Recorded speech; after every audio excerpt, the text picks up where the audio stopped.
Y si te dijera que hay pueblos en México donde los apellidos coreanos llevan más de 100 años mezclados con los apellidos mexicanos, y que eso no tiene nada que ver con K-pop, ni con Netflix, ni con ninguna moda reciente. 100 años. Antes de que tú, antes de que tus papás, antes de que casi cualquiera en este país supiera dónde quedaba Corea en un mapa, ya había coreanas viviendo, casándose y criando familias en tierra mexicana.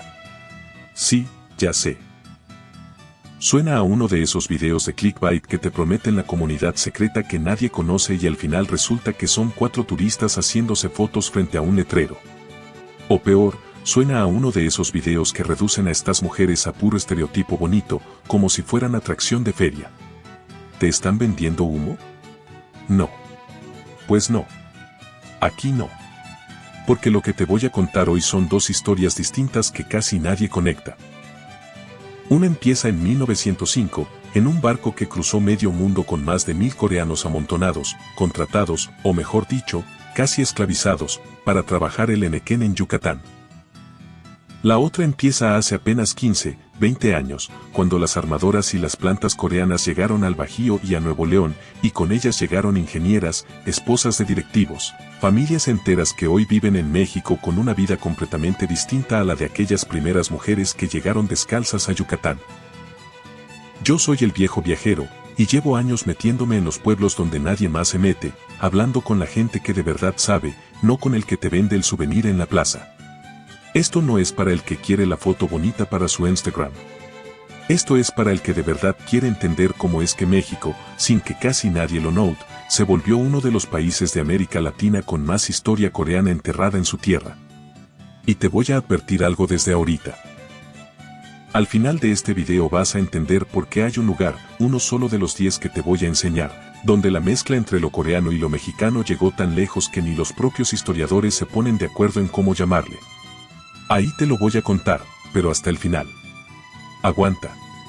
Así que ya sabes cómo es esto, da like, suscríbete aunque sea de huevos, y vámonos, que la cosa empieza en un barco, en el año 1905. Para entender esto bien, hay que empezar por el barco. Se llamaba Lil Ford, y llegó al puerto de Progreso, en Yucatán, el 8 de mayo de 1905. Traía a bordo poco más de 1000 coreanos, hombres y mujeres, algunos con hijos, que habían firmado contratos de trabajo en Corea creyendo que iban a una tierra de oportunidad. La realidad que se encontraron fue otra, haciendas enequeneras, trabajo extenuante bajo el sol, jornadas larguísimas y condiciones que muchos historiadores han comparado, sin exagerar demasiado, con una forma disfrazada de servidumbre. El enequén, esa planta espinosa de la que se sacaba fibra para cuerdas y sacos, era en ese entonces uno de los negocios más redituables de México, y Yucatán necesitaba mano de obra barata. Corea, por su parte, atravesaba un momento crítico, el imperio japonés estaba a punto de anexarse la península, y miles de coreanos buscaban cualquier salida. De esos 1000 que llegaron, se estima que una buena parte eran mujeres. Algunas viajaban solas, otras con maridos, otras apenas adolescentes prometidas en matrimonio antes de zarpar. Cuando terminaron sus contratos, que duraban típicamente 4 años, la mayoría no tuvo cómo regresar a Corea. No había dinero, no había barco, y para colmo, en 1910 Japón se anexó Corea formalmente, así que el país al que hubieran querido volver ya ni siquiera existía como nación independiente. Se quedaron. Y al quedarse, hicieron lo que hace cualquier comunidad que no tiene opción de regresar, se mezclaron. Se casaron con mexicanos, mayas en su mayoría, tuvieron hijos, adoptaron apellidos españoles junto a los coreanos, y con el tiempo se fueron dispersando desde Yucatán hacia otros estados, Campeche, Quintana Roo, Veracruz, y después, ya en oleadas más recientes de sus descendientes, hacia la Ciudad de México. Esa es la primera historia. La segunda es completamente distinta y arranca casi un siglo después. A partir de los años 2000, y sobre todo desde la década de 2010, empresas coreanas como Kia, Samsung, LG y varias de sus proveedoras decidieron instalar plantas de manufactura en México, atraídas por los tratados comerciales con Estados Unidos y por costos de producción más bajos. Kia, por ejemplo, construyó su planta en Pesquería, Nuevo León, inaugurada en 2016. Con esas plantas no solo llegaron ejecutivos. Llegaron familias completas, esposas de directivos, ingenieras, maestras de idioma, empresarias que abrieron restaurantes y tiendas para abastecer a su propia comunidad. Esta migración no tiene nada que ver, en términos de clase social ni de condiciones de llegada, con la de 1905. Son mundos distintos que por casualidad comparten el mismo país de destino. Y aquí está la clave de todo este video, casi nadie conecta ambas historias. La gente que sabe de la comunidad coreana yucateca no siempre sabe de las nuevas comunidades del Bajío y Nuevo León, y viceversa. Son capas distintas de la misma presencia coreana en México, separadas por más de 100 años, por clase social, por idioma. Muchos descendientes de 1905 ya ni hablan coreano, mientras que las familias recién llegadas lo hablan en casa todos los días, y hasta por la forma en que cada una se relaciona con su identidad. Unas se mexicanizaron por necesidad. Otras llegaron con la posibilidad de mantenerse coreanas dentro de México, en comunidades más cerradas. En este video vamos a recorrer 10 lugares que representan ambas caras de esa historia. Algunos son pueblos donde el apellido coreano ya es parte del paisaje familiar desde hace generaciones. Otros son ciudades donde apenas en los últimos años empezó a aparecer un letrero en Hangul junto al español. Y en medio de todo eso, vamos a hablar de las mujeres que sostuvieron, en ambos lados de la historia, la parte más difícil de cualquier migración, la de construir un hogar en un país que no era el suyo, para que sus hijos sí pudieran sentirlo como propio. Vámonos entonces al primer lugar, y no podía ser otro más que donde empezó todo. Lugar número 1, Progreso y Mérida, Yucatán. Empezamos, como no podía ser de otra forma, en el lugar exacto donde tocó tierra Lil Ford. El puerto de Progreso, Yucatán, a poco menos de 40 minutos en carretera desde Mérida. Progreso hoy es un puerto de pescadores y de cruceros, con playas tranquilas y ese calor húmedo que solo entiende quien ha vivido en la península. Mérida, la capital, ronda el 1.000.000 de habitantes en su zona metropolitana, y es de clima cálido casi todo el año, con esa arquitectura colonial mezclada con la herencia maya que la hace única en el país. Aquí llegaron, el 8 de mayo de 1905, aquel primer contingente de más de 1.000 coreanos. La mayoría fue distribuida entre distintas haciendas enequeneras de la zona, y aunque las condiciones fueron durísimas, con el paso de los años y el fin de sus contratos, muchos se quedaron a vivir en Mérida y sus alrededores. Ahí se fueron mezclando con familias yucatecas, muchas de raíz maya, y sus descendientes hoy llevan apellidos que mezclan el coreano con el español. Hay lees casados con canules, hay kims con apellido materno Chan. En Mérida existe incluso un pequeño monumento conmemorativo a esa migración, y cada cierto tiempo llegan delegaciones oficiales desde Corea del Sur a rendirle homenaje a ese primer capítulo de su diáspora en América Latina. El gancho de este lugar no es tanto lo visual, aunque sí hay descendientes con rasgos que delatan esa mezcla, sino la manera en que la identidad coreana se disolvió casi por completo en la identidad yucateca. Muchas de las mujeres descendientes de aquella primera generación crecieron sin hablar una sola palabra de coreano, criadas por sus madres o abuelas mayas, con la cocina yucateca como única cocina que conocieron. Y sin embargo, hay algo que se mantuvo. Cuentan que en varias familias se conservó, aunque fuera de forma simbólica, el respeto casi ritual por los mayores, una costumbre que muchos historiadores locales atribuyen justamente a esa herencia coreana filtrada por generaciones. El dato más notable de este lugar es que Corea del Sur mantiene desde hace años vínculos culturales activos con Yucatán, incluyendo intercambios académicos y hasta un curso de historia de la migración coreana que se imparte en la Universidad Autónoma de Yucatán. Y hay algo más. El investigador Kim Sang-don, entre otros académicos surcoreanos, ha dedicado buena parte de su carrera a documentar esta migración específica, con entrevistas directas a descendientes yucatecos. Y aquí va la realidad cruda, porque este video no es un folleto turístico. La mayoría de los descendientes de esa primera generación ya no se identifican como coreano-mexicanos en su vida diaria, para ellos es simplemente historia familiar, una anécdota que se cuenta en las comidas, no una identidad activa. Muchos ni siquiera lo saben con certeza, porque los registros de la época eran precarios y los apellidos se fueron castellanizando o perdiendo con las generaciones. La comunidad coreana yucateca, en el sentido estricto de comunidad organizada, prácticamente no existe hoy como tal, lo que queda es sangre, apellido y memoria dispersa, no barrio ni festival activo. ¿Te imaginas crecer sabiendo que tu tatarabuela cruzó medio mundo en un barco de carga y nunca lo supiste hasta que alguien te lo contó de adulto? Pues eso les pasó, y les sigue pasando, a cientos de familias yucatecas. Vámonos al segundo lugar, porque de ahí la historia se movió hacia el sur. Lugar número 2, Chan Chen, Quintana Roo. El segundo lugar nos lleva más al sur, hasta un ejido pequeño llamado Chan Chen, ubicado en el municipio de Otompe Blanco, muy cerca de la ciudad de Chetumal, capital de Quintana Roo, a poco más de 3 horas y media en carretera desde Mérida. Chan Chen no aparece en las guías turísticas ni tiene playa de postal como el resto del estado. Es un asentamiento rural, de clima tropical húmedo, rodeado de selva baja, con una población que apenas llega a unos cuantos cientos de habitantes. Y sin embargo, este ejido tiene un lugar especial en la historia de la migración coreana en México, porque fue uno de los destinos donde se reubicaron varias familias descendientes de aquel primer contingente de 1905, cuando terminaron sus contratos en las haciendas enequeneras de Yucatán y decidieron buscar tierra propia más al sur, en la entonces todavía poco poblada zona de Quintana Roo. Se estima que para la década de 1920 y 1930 ya había varias familias de origen coreano asentadas ahí, dedicadas al trabajo agrícola, en particular al chicle y después a otros cultivos de la región. Lo que hace único a Chan Chen no es su tamaño ni su fama, sino que ahí, más que en casi cualquier otro punto de la península, se conservó durante más generaciones cierta memoria activa del origen coreano. A diferencia de Mérida, donde la identidad se disolvió casi por completo, en este ejido y en comunidades cercanas hubo, hasta hace pocas décadas, mujeres mayores que aún recordaban palabras sueltas de coreano que les habían enseñado sus madres o abuelas, canciones de cuna, formas de preparar ciertos alimentos con técnicas que no eran las tradicionales de la región maya.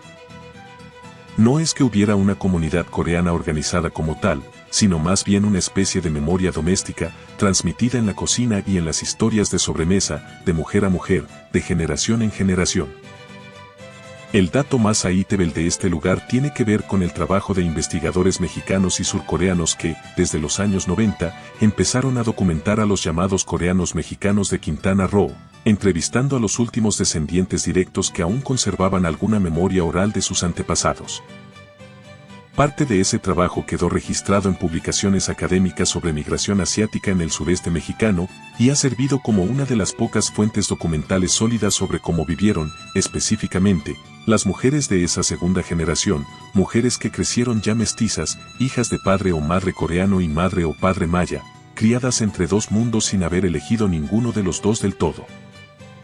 Y aquí va la realidad cruda, porque en Chan Chen la historia no tiene final feliz de documental bonito. Hoy en día, la memoria activa de ese origen coreano está prácticamente extinta. Las últimas personas que guardaban recuerdos directos, palabras sueltas, canciones, ya fallecieron o son muy mayores, y las generaciones más jóvenes del ejido, muchas veces obligadas a migrar a Chetumal o Cancún en busca de trabajo, ni siquiera conocen el dato de que sus tatarabuelos llegaron de Corea. Es una historia que se está perdiendo literalmente en este momento, en esta década, sin que exista ningún esfuerzo institucional serio por rescatarla antes de que desaparezca del todo. ¿No te parece increíble que una historia de más de 100 años pueda estar a una sola generación de desaparecer para siempre, sin que nadie fuera de ese ejido se entere jamás? Sigamos, porque de la selva de Quintana Roo nos vamos a mover al centro del país, a un lugar donde la historia coreana ya no es del pasado, sino del presente. Lugar número 3, Pesquería, Nuevo León. Nos movemos ahora del sureste al norte del país, a Pesquería, un municipio de Nuevo León ubicado a poco menos de 1 hora en carretera desde Monterrey, en plena zona metropolitana industrial. Pesquería tiene un clima semidesértico, veranos brutalmente calurosos, inviernos fríos y secos, y hasta hace apenas 15 años era un municipio pequeño, más bien agrícola y ganadero, con una población que rondaba los pocos miles de habitantes. Todo cambió en 2016, cuando Kia Motors inauguró ahí su planta de manufactura para Norteamérica, una de las inversiones industriales más grandes que ha recibido Nuevo León en las últimas décadas. Con la planta llegaron proveedoras coreanas, ejecutivos, ingenieros y por supuesto, sus familias completas. De un día para otro, Pesquería pasó de ser un municipio agrícola casi desconocido a tener una de las comunidades coreanas residentes más grandes y visibles de todo el norte de México. Aquí el gancho ya no es la mezcla de sangre de hace 100 años, sino una comunidad coreana viva, activa, que mantiene su idioma, su comida y sus costumbres casi intactas dentro de fraccionamientos construidos específicamente para recibirlos. Hay supermercados con productos importados directamente de Corea, academias donde los niños refuerzan el idioma coreano después de la escuela mexicana y templos e iglesias con servicios en coreano. Las mujeres de esta comunidad, muchas de ellas esposas de ingenieros o directivos, sostienen buena parte de esa vida comunitaria, organizan clases, administran negocios pequeños, arman grupos de apoyo para las recién llegadas que todavía no dominan el español ni conocen cómo funciona México. Es una migración de otra clase social, con otras herramientas, pero con el mismo reto de siempre para cualquier mujer migrante. Construir hogar y comunidad en un país ajeno, casi siempre partiendo de cero social. El dato más aítevel de este lugar es la inversión misma. La planta Kia en pesquería representó, en su momento, miles de millones de dólares y generó miles de empleos directos, cifra ampliamente documentada en medios especializados y en reportes de la propia armadora. Y en el terreno más humano, existen ya varios reportajes de medios regionales de Nuevo León que han entrevistado a estas familias coreanas, documentando cómo funciona esa vida en paralelo, entre lo coreano de puertas para adentro y lo mexicano de puertas para afuera. Y aquí va la realidad cruda, porque esto tampoco es cuento de hadas. La convivencia entre la comunidad coreana y la población local de pesquería no siempre ha sido fácil ni pareja. Hay una brecha económica notoria entre los trabajadores mexicanos de la planta y los directivos coreanos que viven en fraccionamientos cerrados, con mejores servicios y mejor nivel de vida. Y para las mujeres coreanas que llegan sin hablar español, sin su red familiar y muchas veces con la expectativa social de acompañar la carrera del esposo sin desarrollar la propia, el aislamiento es un problema real, documentado incluso por las propias asociaciones coreano-mexicanas que han surgido justamente para atender ese vacío. ¿Te habías imaginado que en pleno desierto de Nuevo León hay hoy niños creciendo bilingües entre el coreano y el español, 100 años después de que el primer barco tocara tierra en Yucatán? La historia sigue moviéndose, y el siguiente lugar nos lleva a otro punto clave de esa migración industrial. Lugar número 4, Ciudad de México, Colonia Nápoles y Roma Condesa. Bajamos de Nuevo León hasta el centro del país, a la Ciudad de México, específicamente a la zona que comprende la colonia Nápoles y sus alrededores, en la alcaldía Benito Juárez, una zona urbana densa, de clase media y media alta, a la que se puede llegar fácilmente en metro o en cualquier transporte desde casi cualquier punto de la capital. Estamos hablando de la ciudad más grande de México, con clima templado casi todo el año, y una de las zonas metropolitanas más pobladas del mundo. Aquí la historia coreana tiene dos capas superpuestas, como en pocos lugares del país. Por un lado, desde finales de los años 80 y sobre todo en los 90, empezaron a llegar comerciantes y empresarios coreanos a instalar negocios de textiles y electrónica en el centro de la ciudad, y muchos terminaron asentándose con sus familias en la zona de Nápoles, que con el tiempo se ganó el apodo informal de Koreatown o Pequeña Corea Capitalina. Por otro lado, en años más recientes, esa misma zona se volvió punto de llegada para estudiantes coreanas que vienen a México a estudiar español o negocios, muchas veces con planes de quedarse solo un semestre y terminan quedándose años, algunas para siempre. El gancho de este lugar es justamente esa mezcla generacional y de propósito. Aquí conviven, en las mismas calles, señoras coreanas que llevan 30 años con negocio propio y ya hablan español con acento chilango, junto a jóvenes coreanas recién llegadas que apenas están aprendiendo a pedir un café en una cafetería de la Roma. Hay restaurantes coreanos auténticos, tiendas de belleza con productos que en otras partes del país serían imposibles de conseguir y hasta iglesias con servicio dominical en coreano. Las mujeres de esta comunidad sostienen buena parte de ese tejido comercial. Muchas de las dueñas de restaurantes y salones de belleza son mujeres coreanas de primera generación que llegaron jóvenes, se hicieron empresarias sin hablar el idioma, y hoy son referencia obligada para cualquier persona coreana que llega nueva a la ciudad. El dato más aítevel de este lugar es que existen asociaciones formales de la comunidad coreano-mexicana en la Ciudad de México, con actividades culturales documentadas, incluyendo celebraciones del Chuseok, la fiesta de la cosecha coreana, que año con año se organiza con comida, música y ropa tradicional, y que ha sido cubierta por medios locales interesados en la diversidad cultural de la capital. Y aquí va la realidad cruda.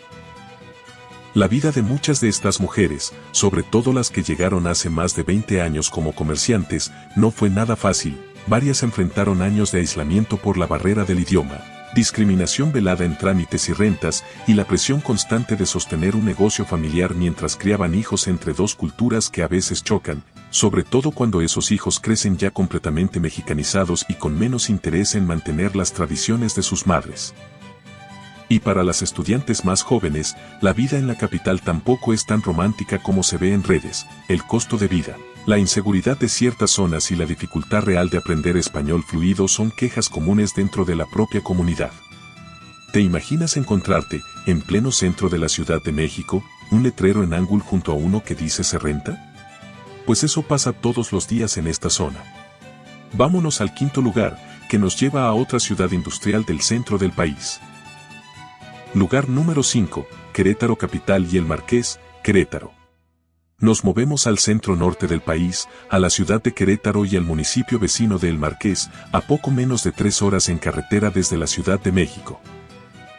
Querétaro es una zona de clima semiseco, con una capital de más de 1 millón de habitantes en su área metropolitana, reconocida por su centro histórico colonial declarado Patrimonio de la Humanidad, pero también, desde hace más de una década, por ser uno de los polos industriales más fuertes del país en manufactura automotriz y aeroespacial. Aquí la historia coreana empieza formalmente en la década de 2010, cuando varias empresas surcoreanas proveedoras de la industria automotriz se instalaron en los parques industriales de El Marqués, atraídas por la cercanía con otras plantas armadoras del Bajío y por la infraestructura logística de la zona.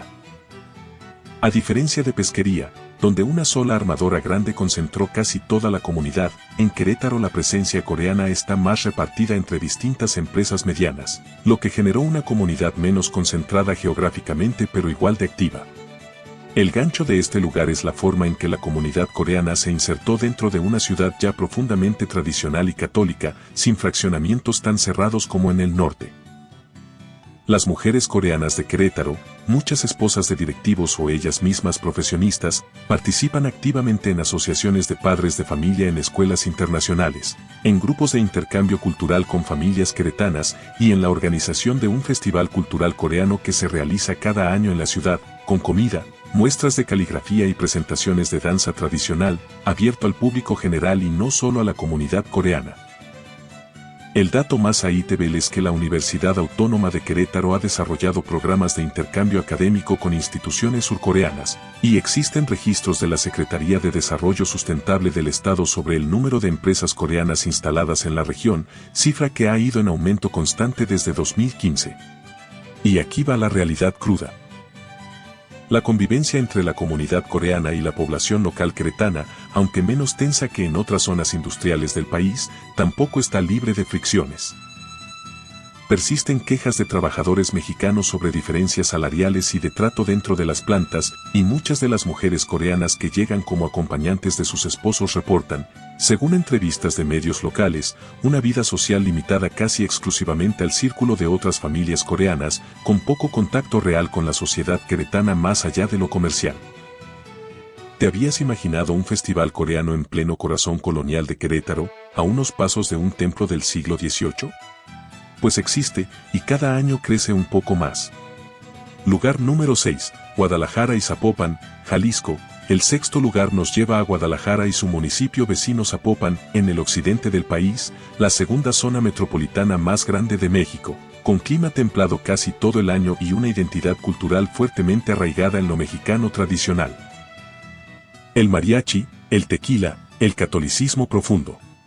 Precisamente por eso, la presencia coreana aquí resulta particularmente notable por contraste.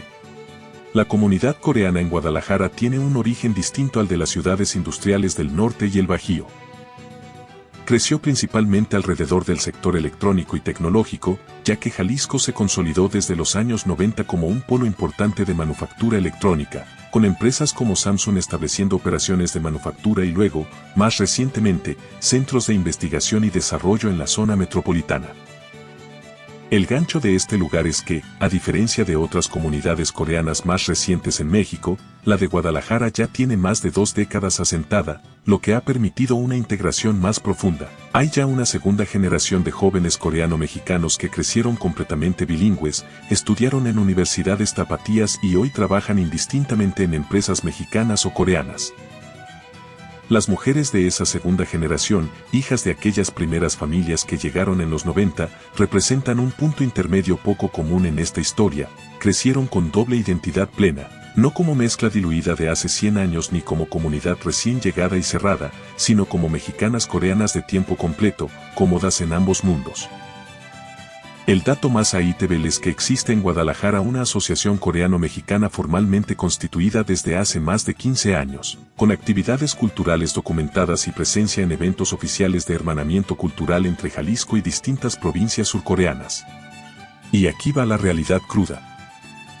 Aún con esa integración más profunda, persiste dentro de la propia comunidad una tensión generacional real entre los padres, que llegaron con la idea de mantener las tradiciones coreanas intactas, y los hijos, que muchas veces se sienten más mexicanos que coreanos y enfrentan cierta presión familiar por no perder la raíz. Una tensión que varias de estas jóvenes coreano-tapatías han descrito abiertamente en entrevistas y foros comunitarios como un conflicto identitario constante, no resuelto. ¿Te imaginas crecer escuchando mariachi en la calle y kimchi hirviendo en la cocina de tu casa, todos los días, al mismo tiempo? Así crecieron ellas. Lugar número 7, Puebla capital, Puebla. El séptimo lugar nos lleva a la ciudad de Puebla, a poco menos de 2 horas en carretera desde la Ciudad de México, otra ciudad colonial de gran peso histórico y religioso en México, con clima templado y una población metropolitana de varios millones de habitantes, históricamente asociada a la industria automotriz gracias a la planta de Volkswagen instalada desde los años 60. Aquí la presencia coreana tiene un origen más reciente y más específico. Llegó de la mano de empresas proveedoras coreanas de la propia industria automotriz poblana, en particular desde la década de 2000, cuando varias compañías surcoreanas de autopartes se instalaron en parques industriales cercanos a la capital para abastecer tanto a Volkswagen como a otras armadoras de la región centro del país. El gancho de este lugar es distinto a los anteriores. En Puebla, la comunidad coreana es más pequeña y menos visible públicamente que en Querétaro o Nuevo León, pero se ha entrelazado de forma curiosa con la vida religiosa local. Puebla es una ciudad profundamente católica, y varias familias coreanas cristianas, tanto católicas como protestantes, encontraron en las iglesias locales un punto de encuentro inesperado con la comunidad mexicana, participando en actividades parroquiales junto a familias poblanas, algo que no se replica con la misma intensidad en otras ciudades industriales del país. Las mujeres coreanas de esta comunidad suelen ser quienes sostienen ese puente religioso y social, organizando comidas compartidas y actividades conjuntas entre ambas comunidades. El dato más notable es la presencia documentada de proveedoras automotrices de capital surcoreano en los parques industriales de la zona metropolitana de Puebla, información disponible en registros de inversión extranjera del Estado, además de reportes periodísticos locales sobre la llegada de estas empresas desde inicios de los 2000. Y aquí va la realidad cruda. Por ser una comunidad pequeña y dispersa, sin fraccionamientos propios ni infraestructura comercial dedicada como en Nuevo León o Querétaro, muchas de las mujeres coreanas en Puebla enfrentan un aislamiento aún mayor que sus contrapartes en otras ciudades, con menos redes de apoyo entre compatriotas y mayor dependencia de la integración directa con la sociedad local, para bien y para mal. ¿Te habías imaginado a una familia coreana compartiendo mole en una comida parroquial poblana un domingo cualquiera? Pues pasa, aunque sea poco frecuente. Nos quedan 3 lugares más, y el último de ellos es justo el que te prometí al principio del video. Lugar número 8, Mexicali, Baja California. El octavo lugar nos lleva al extremo norte del país, a Mexicali, capital de Baja California, justo en la frontera con Estados Unidos, a poco más de 2 horas y media en carretera desde Tijuana. Mexicali tiene uno de los climas más extremos de México, con veranos que superan fácilmente los 45 grados y una población metropolitana de más de 1 millón de habitantes, históricamente ligada a la industria maquiladora desde los años 60. La presencia coreana aquí es distinta a todo lo que hemos visto hasta ahora, porque no llegó de la mano de una sola armadora ni de un parque industrial reciente, sino de la industria maquiladora electrónica que se instaló en la zona desde los años 80 y 90, aprovechando la cercanía con el mercado estadounidense. Empresas coreanas de electrónica y componentes se establecieron ahí antes que en casi cualquier otra ciudad del país, lo que convierte a Mexicali en una de las comunidades coreanas más antiguas de esta segunda ola migratoria, la industrial, con más de 3 décadas de presencia continua. El gancho de este lugar es justamente esa antigüedad relativa. A diferencia de Pesquería o Querétaro, donde la comunidad coreana llegó hace apenas 10 o 15 años, en Mexicali ya hay mujeres coreanas que llegaron jóvenes en los 90, envejecieron ahí, vieron crecer a sus hijos completamente fronterizos, cruzando cotidianamente entre México y Estados Unidos, hablando una mezcla de coreano, español e inglés según con quien estén hablando. Es una comunidad que ha tenido tiempo de asentarse, de generar sus propios negocios de segunda generación y de normalizar su presencia dentro del paisaje fronterizo, sin la novedad ni el aislamiento inicial que sí se ve en comunidades más recientes. El dato más ahí es que existen registros de la Secretaría de Economía y de asociaciones empresariales de Baja California sobre la llegada temprana de capital coreano a la industria maquiladora de Mexicali desde finales de los 80, cifra que la posiciona entre las primeras zonas del país en recibir inversión coreana de manufactura, antes incluso que el boom automotriz del Bajío y el norte. Y aquí va la realidad cruda. El clima extremo de Mexicali y su condición fronteriza, con todo lo que eso implica en materia de seguridad y de costo de vida elevado por la cercanía con Estados Unidos, ha hecho que varias familias coreanas de segunda generación decidan finalmente cruzar la frontera de forma permanente hacia California, buscando mejores condiciones, lo que significa que esta comunidad, pese a su antigüedad, no necesariamente sigue creciendo. En varios casos se está reduciendo, silenciosamente, una generación a la vez. ¿Te imaginas crecer hablando 3 idiomas antes de los 15 años, sin haberlo elegido, solo por haber nacido justo en esa línea fronteriza? Así crecieron ellas. Lugar número 9, Guanajuato capital y Silao, Guanajuato. El 9º lugar nos lleva de vuelta al Bajío, esta vez a la ciudad de Guanajuato capital y al cercano municipio de Silao, a poco menos de 4 horas en carretera desde la Ciudad de México.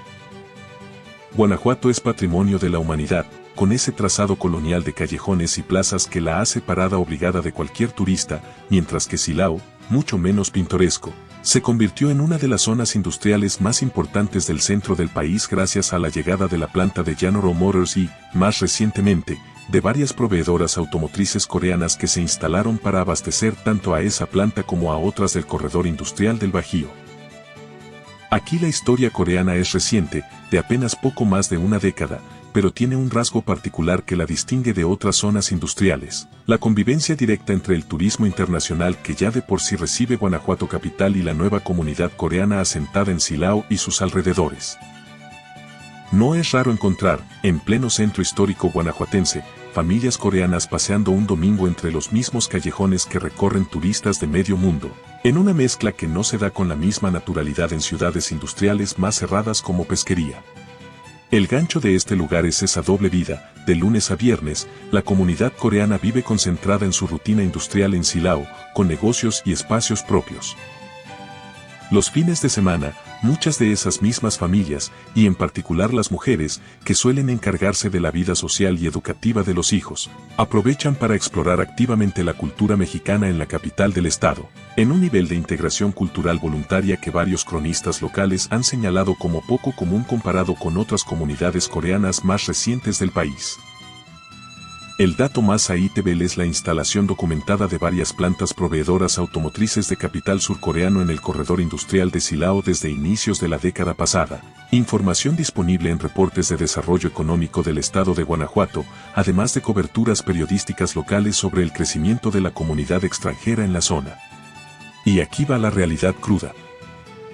Pese a esa convivencia aparentemente armoniosa, persiste una brecha real entre el nivel de vida de las familias coreanas ligadas a las plantas y el de buena parte de la población local de Silao, un municipio que, a diferencia de la capital turística, no se ha beneficiado de forma pareja del auge industrial, con zonas de marginación que conviven, a pocos kilómetros de distancia, con los fraccionamientos donde vive la comunidad extranjera.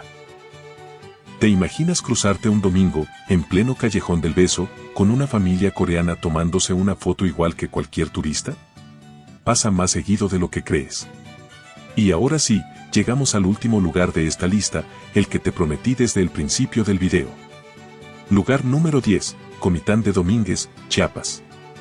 Cerramos esta lista en un lugar que, a primera vista, no tiene ninguna razón para aparecer aquí.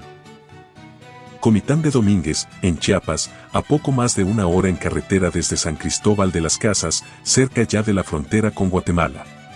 Comitán es una ciudad colonial de clima templado, altura considerable y una identidad profundamente ligada a las tradiciones mayas y a la cultura chiapaneca, con muy poca relación aparente, histórica o económica, con Corea. Y sin embargo, es precisamente aquí donde se documenta uno de los casos más peculiares de toda esta historia.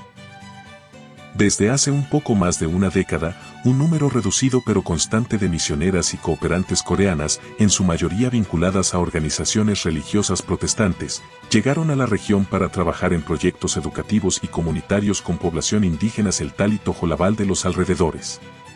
A diferencia de todos los lugares anteriores, aquí no hubo industria, no hubo armadora, no hubo puerto de llegada masiva. Hubo, caso por caso, mujeres coreanas que decidieron individualmente instalarse en una de las regiones más alejadas y culturalmente distintas de todo el país, muchas veces casándose con hombres locales, aprendiendo celtal además de español, y criando hijos que hoy hablan 3 idiomas de origen completamente distinto, coreano de la madre, español de la escuela, y una lengua maya de la comunidad donde crecieron. El gancho de este lugar, y la razón por la que te lo dejé hasta el final, es justamente esa mezcla imposible. No hay en ningún otro punto del país una combinación tan extrema entre lo coreano y lo indígena mesoamericano en una sola familia, en una sola generación.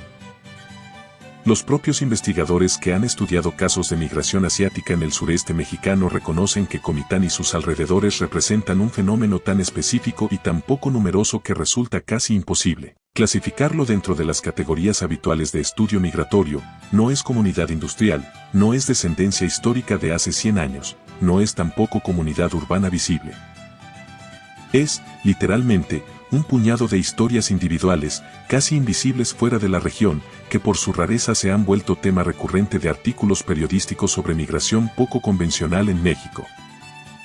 El dato más aítevel de este lugar es la existencia de reportajes periodísticos, tanto mexicanos como surcoreanos, que han documentado casos específicos de estas mujeres, incluyendo entrevistas directas sobre su proceso de adaptación a la vida rural chiapaneca, material que sigue siendo, hasta hoy, de los pocos registros serios sobre este fenómeno particular. Y aquí va la realidad cruda, la más dura de todo este video.